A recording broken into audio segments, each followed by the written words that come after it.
दर्शकों, आपका स्वागत है आवाज़ इंडिया टीवी में।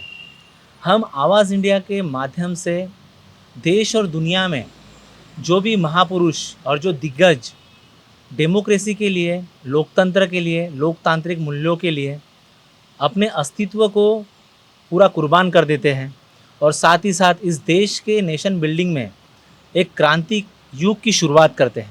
ऐसे लोगों को, ऐसे युग पुरुषों को, ऐसे मानवों को जो पूजनीय होते हैं, जिनके आदर्श एक सोसाइटी में एक तरीके से सोसाइटी के लिए वो आदर्श साबित होते हैं। इसी कड़ी में आज हम बैरिस्टर राजाभाऊ खोब्रागड़े सर, इनके एक अल्प सा परिचय करने हेतु ये प्रोग्राम कंडक्ट कर रहे हैं। आज हमारे साथ प्राचार्य गौतमी खोब्रागड़े मैडम हैं, जो डोंगरे भी है। साथ ही साथ उनका स्वागत है आवाज़ इंडिया टीवी पर। मैडम, आपका स्वागत है। जय भीम, जय भीम। हम देखते हैं धन्यवाद। कि जिस तरीके से एक ब्रिटिश ईरा हुआ, यानी 1925 में जब राजाभाऊ खोब्रागड़े साहब का जन्म हुआ चंद्रपुर में, तो उस वक्त का काल और आज जो हम देखते हैं 2024, इतना वक्त बीत गया, लेकिन आज जो सामान्य वर्ग है, जो भारत का नागरिक है, उनको उतनी ज़्यादा जानकारी नहीं मालूम है। चाहे वो राजाभाऊ खोब्रागड़े जी के पिताश्री हो देवाजी खोब्रागड़े, या उनकी जो फैमिली थी 5 भाइयों की, इनके बारे में यानी एक तरीके से जितना उनकी अचीवमेंट रहे, वो एक धन संपन्न फैमिली से थे। और एक तरीके से हम देखते हैं कि जो रीच होते हैं, जो रईस होते हैं, वो एक तरीके से जो आज के रईस हमको दिखते हैं, ये इनको गरीबों से या किसी भी तबके से कुछ लेना देना नहीं रहता। लेकिन उनके अंदर जो ललक हमने देखे कि जो वॉल्टेयर में था ललक की, जो गरीबों के लिए लड़ते थे, या बेंजामिन फ्रैंकलिन हमने देखा कि वो रईसों से लेके वो गरीबों को बांटते थे। तो उसी कड़ी में हम देखते हैं कि एक जो नाम भारत के राजनीति में एक अजरा अमर नाम हुआ, बैरिस्टर राजाभाऊ खोब्रागड़े। तो इनके कुछ जो शुरुआती दिनों के कुछ ऐतिहासिक मोमेंट है, आप क्या साझा कर सकेंगे दर्शकों से? ये जो नाम है बैरिस्टर राजाभाऊ खोब्रागड़े, ये इनके पिताजी देवाजी भिवाजी खोब्रागड़े और इनकी माँ पैकाबाई खोब्रागड़े।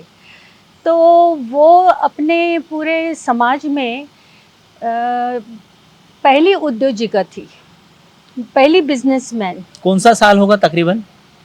फिर भी वो मुझे लगता है यानी बिफोर फ्रीडम। बिफोर फ्रीडम 1911 वगैरह कुछ अच्छा, होगा। 1911 का दरम्यान। 11 के पहले का अच्छा, ही होगा वो। अच्छा। उस समय से उनका वो चलता था व्यापार। अच्छा, किस चीज़ का? लकड़ी का व्यापार, अच्छा। टाल, जंगल के व्यापार, सोना चांदी का बिजनेस, उसके दुकानें, राजमुंदरी में उनका व्यापार था। मैसूर में टीपू सुल्तान के इसमें रजवाड़े में 2 रूम्स लेके उन्होंने अपना ऑफिस खोला था पैकाबाई ने। तो ये क्या है, एक हेरिडिटरी समझो या जेनेटिक समझो, तो इन लोगों में ये सब गुण थे। और जो समाज कार्य के बारे में आप कह रहे हो कि आज हम 24 में ये देखते हैं कि सब कुछ रईस हो गए, फिर भी उनको गरीबों के लिए कुछ लगता नहीं है, they are well to do, ये सब होते हुए उनको कुछ लगता नहीं है। लेकिन उस समय से वो पैका हमारी जो हमारे ग्रैंड मदर की सास थी वो। अच्छा, यानी वही फैमिली से। हाँ, वही यानी फैमिली। संस्कार के जो बीज थे हाँ, वहाँ से उत्पन्न हुए। तो उनका ऐसा था कि वो उनके मैके में अमराई मिली थी। अच्छा, यानी जो आम की अमराई ली। आम का जो वन होता है, हाँ, यानी बुद्धिज्म में भी बहुत जिक्र आता है अमराई का। अमराई का। हाँ। और वो अकेली थी, अकेली एक लड़की थी, तो उसको अमराई पूरे अपने गांव के आजू बाजू की मिली थी। तो वो इतनी हिम्मत वाली थी कि उसने उसके पति गुजर जाने के बाद तीनों बच्चों को ग्रोन अप किया। उनको अच्छे से शिक्षा दी और अपने बिजनेस में देवाजी भी उन्हीं में से एक थे? उन्हीं में से छोटे थे। अच्छा, छोटे थे। उनको 3 बेटे थे, उनमें से ये छोटे थे। और 2 भाई, ये सब उनकी जॉइंट फैमिली थी। तो उन्होंने देवाजी को पढ़ाया और पढ़ाने के बाद क्या हुआ कि वो 10th तक पढ़े, लेकिन जज भी थे वो चंद्रपुर में। अच्छा हाँ, जज का भी उस समय काम करते थे। अच्छा अच्छा। क्योंकि अंग्रेजों के ज़माने में इतने पढ़े लिखे लोग नहीं रहते थे। हाँ, वो कोई 6th में, जल्दी कोई 8th में, अपॉर्चुनिटी मिल जाती थी। हाँ मिल जाती थी। और ये हमारे देवाजी बापू खोबरागड़े यानी मेरे जो दादाजी है वो अपने बाबा साहब के समकालीन थे। अच्छा, वो जितने वो भी आमदार भी हुए आमदार बाबू भी हरदास हुए, एलन जी के साथ, जो कामठी से आते हाँ हैं। वो कामठी से उसी समय खड़े थे। और ब्रह्मपुरी और चंद्रपुर के वो निर्वाचन क्षेत्र से अपने ये भी खड़े थे, देवाजी अच्छा बापू भी खड़े थे। अच्छा तो वो उनके इसके लिए आते थे कैनवासिंग के लिए, ये अच्छा उनके कैनवासिंग के लिए अच्छा, जाते क्या थे। बात है। ये कहने अलग जुगलबंदी थी। मैडम गौतमी मैडम, मैं ये देख पूछने की कोशिश कर रहा हूँ आपसे कि जो राज मुद्राई की आपने बात की, राजमुद्रे, हाँ, तो वो जो वहाँ तक जो रेलवे के ट्रैक थे, यानी जो बीटीसी थी, जैसा ब्रिटिश एक ट्रांसपोर्ट कमीशन जो था, तो वहाँ के कॉन्ट्रैक्ट भी देवाजी को मिलते थे जो रेलवे के हाँ बीच। हाँ अभी तो सीमेंटिंग यूज होता है, पहले लकड़ी के टाल के यूज होते थे। तो हाँ उसके बारे में हाँ, कुछ जानकारी, रोशनी वो डालेंगे आप? तो उनका बहुत बड़ा, बल्लार शाह में बहुत बड़ा लकड़ी का व्यापार था और टाल था। वो उसको डेपो, लकड़ी का डेपो, तो वहाँ से वो साउथ तक राजमुंदरी और उधर मैसूर, यहाँ तक उनकी लकड़ियाँ जाती थी। अच्छा। और पहले ऐसा था ना, वो कुछ ऐसे करके नदियों में हाँ, बहा के वो लेके हाँ, जाते हाँ, थे। तो उस टाइम जो भी होगा, लेकिन बहुत बड़ा व्यापार था अच्छा, उनका।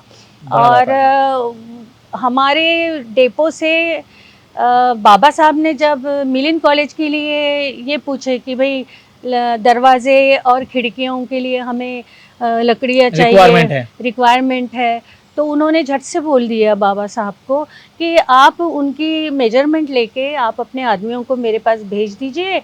और जैसे ही वो आए बल्लार शाह, तो उन्होंने वो सब बराबर उतने हिसाब से कट करके उन्होंने जीटी से भेज भी दिए। तो क्या था इनका, उनके दादी से लेके देवाजी बापू की दादी यानी पैकाबाई, वो भी पूरे लोगों को एक समय ऐसा रहता था गर्मी के दिनों में, पूरे अमराई के समय में सब लोगों को, गरीब लोगों को बुला के वो खिलाती थी। फिर वो कितने भी 1000 हो या 2000 हो, यानी ये चलन उसके बाद देवाजी में भी आया, उसके बाद बैरिस्टर साहब में भी आया, और उनके पांचों भाई भी वैसे और दोनों बहनें भी वैसे। यानी ये जो मूवमेंट खड़ी थी, ये एक तरीके से किला था पूरा, जिसमें हाँ। बाबा साहब के साथ ये लोग सारे कंधे के कंधा मिला के साथ में थे। यानी आप बता रहे हैं कि औरंगाबाद के मिलिन कॉलेज की जो लकड़ियां है, सागवान की सागवान की लकड़ियां, वो चंद्रपुर से गई। तो चंद्रपुर ये से जो गई। मूवमेंट था, मैं दर्शकों को ये बताना चाहूंगा कि ये जो अभेद किला था एक तरीके से, कि पूरे पूरे दिशाओं से लोग जुड़ते चले गए, पूरे देश से लोग जुड़ते चले गए, जिसमें हम अभी भविष्य में देखते हैं कि इसी मूवमेंट में राजाभाऊ खोबरागड़े भी जुड़ते हैं। देवाजी खोबरागड़े जी के बाद जब उनकी दान पारमिता आती है, हम देखते हैं कि बाद में कुछ विद्यार्थियों को बाबा साहब ने जो वायसराय थे, यानी उस वक्त के भारत के जो वायसराय थे, लीन निमथिगो, इनसे डायलॉग करके उन्होंने बोला कि हिंदुओं के लिए आपने बनारस विश्वविद्यालय बनाया, मुस्लिमों के लिए आपने अलीगढ़ यूनिवर्सिटी बनाई, पर जो यहाँ का वंचित तबका है, जो यहाँ का शेड्यूल कास्ट है, शेड्यूल ट्राइब है या अदर बैकवर्ड क्लासेस है, जो हाशिए पे रहा, उसके लिए आपके तरफ से यानी जो ब्रिटिश गवर्नमेंट थी उसके तरफ से कुछ भी नहीं मिला। तो उसके डायलॉग के एवज में हमने देखे कि कुछ स्टूडेंट लंदन गए। तो इसके ऊपर आप क्या, आपके स्मृति में आता है? हाँ, बाबा साहब ने 15 जो है अपने विद्यार्थी, उनको भेजने का उन्होंने प्रयोजन किया था। उनको स्कॉलरशिप मिलने वाली थी, वो सब गरीब थे। तो उस समय देवाजी बापू ने कहा बाबा साहब से कि आप 15 लोगों में मेरे बेटे को भी लेके जा रहे हो, भेज रहे हो, लेकिन मेरा बेटा जो है उसको मैं भेज सकता हूँ, तो उसकी एक जगह जो खाली हो जाएगी 15 में से, तो किसी गरीब को चांस मिलेगा उसमें। तो इसीलिए आप किसी गरीब को आप 15 में ऐड कर लीजिए, मैं अपने बेटे को लंदन में अपने खर्चे से मैं भेजूँगा। तो इस तरीके से उनका वो भी एक कंट्रीब्यूशन था कि भाई अपने समाज के जो गरीब है उनका भला होना चाहिए, ये भी उनका मकसद होगा देवाजी बापू का। और बाबा साहब को तो बहुत अच्छा लगता था कि ऐसे भी लोग हैं जो खुद अपना ही नहीं तो अपने लोगों का भी विचार करते हैं। और इतनी यानी दान पारमिता है, जब करुणा अपने मन में हो, जैसे बुद्ध भगवान ने कहा है कि करुणामय होना चाहिए, तो करुणा ये होना चाहिए करके नहीं आती है, करुणा ये मन से ही आती है, नेचुरल होती है वो। तो वही यानी उन्होंने मुदिता का किया। भाव जो होता है मुदिता का भाव वो उनमें नेचुरल आता है, आता यानी एक है। सेटिस्फेक्शन का भाव। हाँ, और यानी जब हम वंचितों के लिए काम करते हैं, जो हाशिए पे समाज है, उनको मेन स्ट्रीम में लाने के लिए काम करते हैं, तो वो भाव हाँ, निर्माण होता है। हम देखते हैं मैडम कि आगे चल के राजा भाऊ खोबरागड़े साहब पॉलिटिक्स में भी काफ़ी एक तरीके से भारत के मॉडर्न भारत के रचयिता के रूप में, एक तरीके से हम देखते हैं कि वैश्विक विश्व शक्ति बनाने के रूप में, भारत को गढ़ने के रूप में हमको डिप्टी स्पीकर तक जाते हुए दिखते हैं देख और राज्यसभा में 3-3 बार मनोनीत होते हैं और उनको हाँ, संविधान बेस्ड, संविधान पट्टू जो शब्द आता है, या इससे भी खिताब से संसद पटु है वो। संसद पट्टू के नाम से भी यानी खिताब से नवाजा जाता है। जो उनके समकालीन लोग थे, जो उस वक्त के पॉलिटिशियंस लोग थे, उनके साथ उनके कैसे संबंध थे घनिष्ठ, और उनके मूवमेंट में काम करने वाले कुछ लोगों की आप यादें यहाँ ताज़ा कर पाएंगे? हाँ, उनके साथ तो AB वर्धन, वेंकट रमन राष्ट्रपति थे, PGB A B Pathak Vardhan communist party वाले। कम्युनिस्ट पार्टी के थे, फिर कन्नमवार जी जो मंत्री रह चुके अपने महाराष्ट्र के पहले माजी, जब मैं तो बहुत छोटी थी, हाँ जी। उनके बेटे यानी बाड़ा साहब कन्नमवार, वो भी उनके बहुत अच्छे दोस्त थे। मैंने तो ये देखा कि सभी पार्टियों के लोग बैरिस्टर साहब को बहुत चाहते थे, और सभी लोग हमारे घर में, ऐसा नहीं कि ये कांग्रेस के हैं या ये कम्युनिस्ट के हैं, ऐसा नहीं था। तुम अपनी जगह पे हो अपनी पार्टी लेके, लेकिन जो सब में मेल जोल था उनका, जो मानवता का रिश्ता था, वो सभी के साथ, मुस्लिम लोग भी आते थे। क्या बात है। और यानी एक धर्मनिरपेक्षता का नमूना था। नमूना पर जो था। उनकी पार्टियां थी, आरपीआई और बाकी लोग, इनके कुछ लोगों की आप जिक्र कर पाएंगे जो उनके समकालीन नेता थे? आरपीआई से थे, एसएसडी के भी वो प्रेसिडेंसी उनके पास में थी कुछ वक्त तक। तो ये जो नाम दिखते हैं हमको, जो बाबा साहब के साथ भी काम किए, बाद में राजा भाऊ खोबरागड़े साहब के साथ भी काम किए, उनका कुछ आप याद कर पाएंगे कुछ लोगों के नाम? एन शिवराज जी के समय और दादा साहब गायकवाड़ जी के समय तो मैं तो बहुत छोटी थी। उस समय तो दादा साहब बीमारी रहते थे औरंगाबाद में।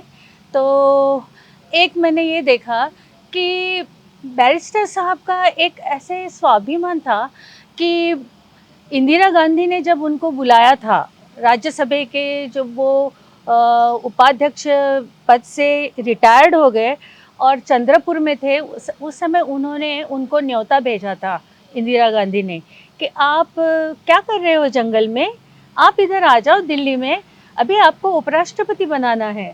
लेकिन यानी ये बात मेरे सामने ही मैंने देखी कि वो मेरे बुआ को बता रहे थे। अच्छा, आपके जहन में है ये बात? हाँ, तो मेरे सामने का दृश्य है चंद्रपुर का, कि वो मेरी बुआ को बोल रहे थे, विश्रांति आत्तू करके, तो बोले ऐसे ऐसे मुझे इंदिरा गांधी ने एक खत लिखा है, तो लेकिन मैं अपने लोगों को छोड़ के तो नहीं जाऊंगा, क्योंकि एक तो बाबा साहब की ये जो मूवमेंट है वो तो मैंने अपने हाथ में ली है, और मैं उसको दगा तो नहीं करूँगा, मैं उनके उसके विरुद्ध में तो नहीं जाऊँगा। भले मेरे लोग यानी थोड़े से ही होंगे, लेकिन गरीब भी होंगे, बहुजन है वो, उनकी समस्याएं है, तो मुझे पद और पैसा इसका कोई लोभ नहीं है, तो मैं ही अपने जगह पे ठीक हूँ।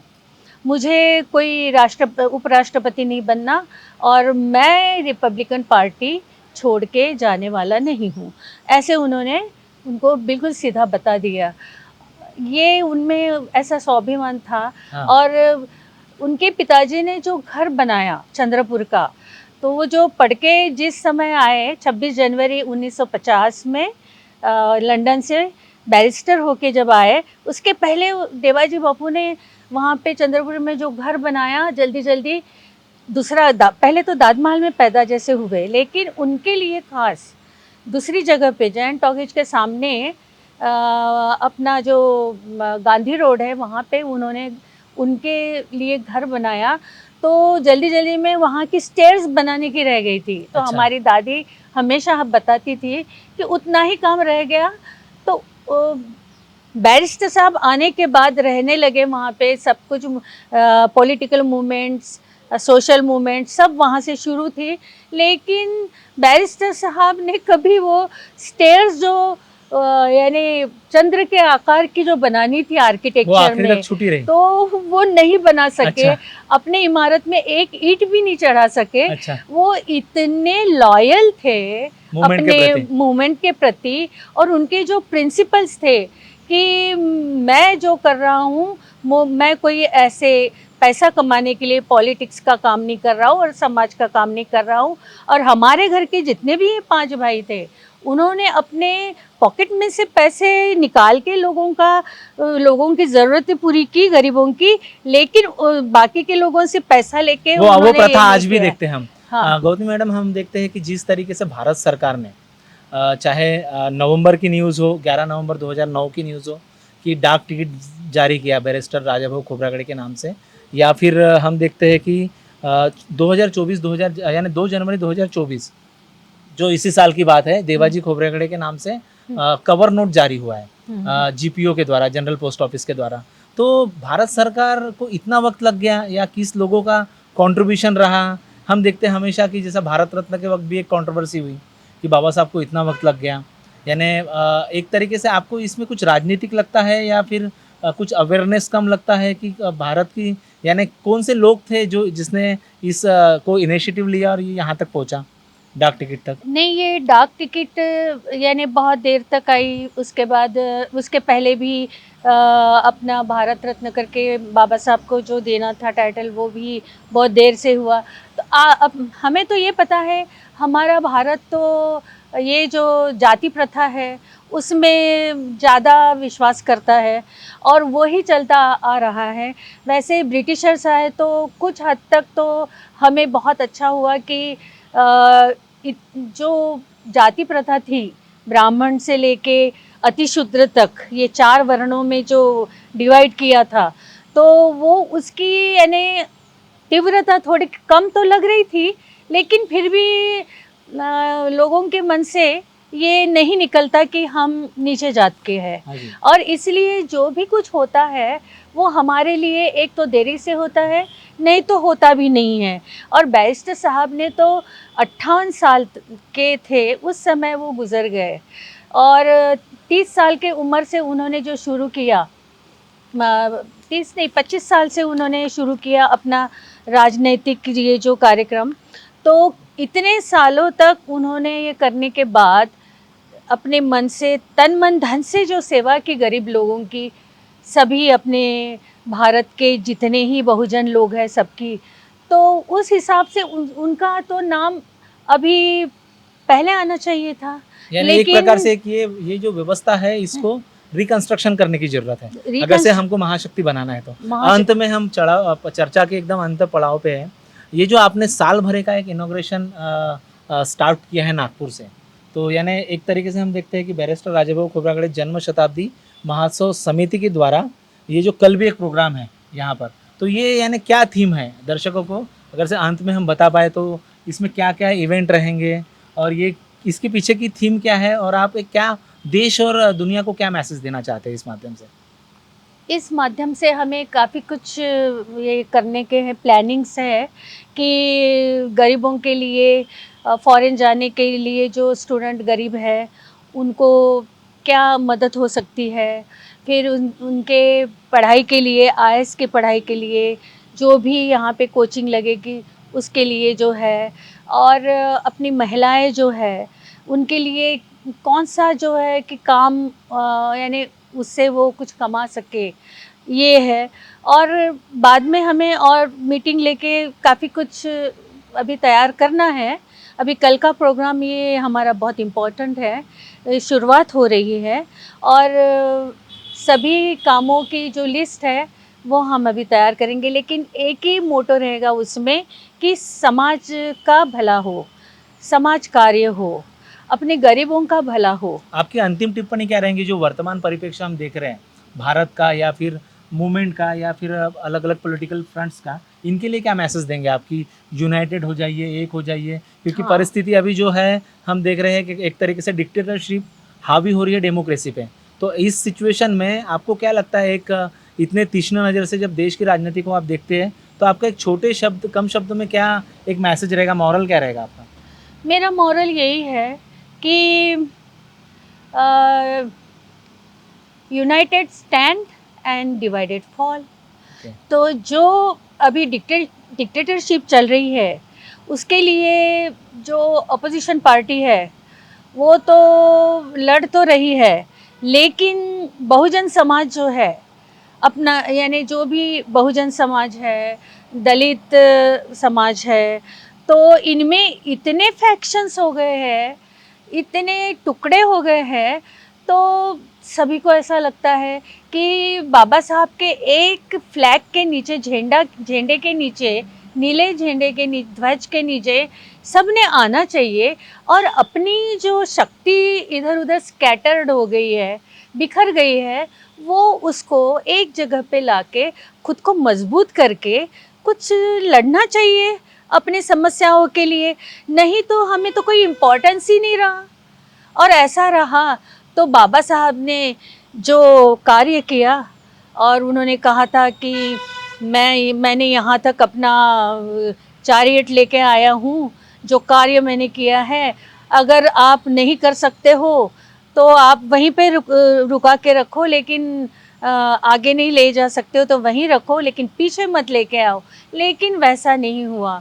ये जब से बैरिस्टर साहब चले गए हैं और उनमें भी फैक्शन हुआ रिपब्लिकन पार्टी में, गवई ग्रुप और एक बैरिस्टर साहब का ग्रुप, तो उसके बाद ये सब बिखरता हुआ चला गया।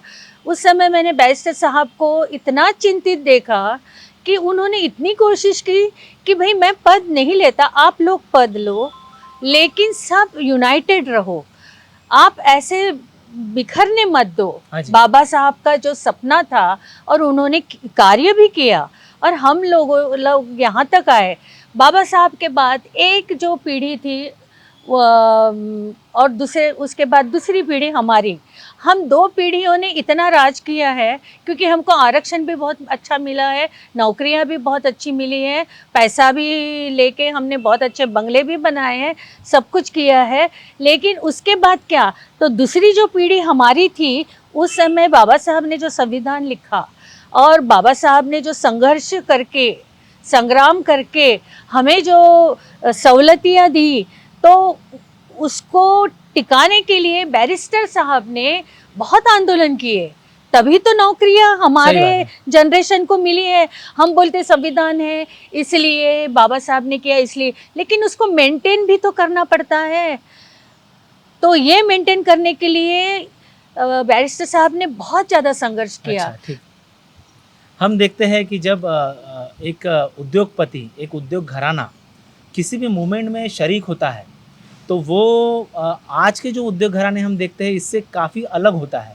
जैसा चंद्रपुर से एक उद्योग घराना, खोबरागढ़े उद्योग घराना, हम देखते हैं कि एक क्रांति की ललक जगा के लोगों को जागृत करता है, और एक जो तबका है जो विशिष्ट सहूलतों से काफ़ी वंचित है और दूर है, जो गांव के बाहर है, उसको मेन स्ट्रीम में लाने की कोशिश करता है, और साथ ही साथ देश के, इंडिया के पॉलिटिक्स को एक नए कीर्तिमान की ओर लेके जाता है। हम देख रहे थे उसी तरीके से एक एग्जांपल हम देख रहे थे कि जो भारत के आज जो अमीर और गरीब की खाई बढ़ती जा रही है, कि अमीरों के मुद्दे अलग होते हैं, गरीबों के मुद्दे अलग होते हैं, पर वो जो काल था 1925 से लेके 1985 तक के काल की हम डिस्कशन कर रहे थे। उसके भी पहले ब्रिटिश इरा में देवाजी खोबरागड़े का योगदान भी हम डिस्कस कर रहे थे।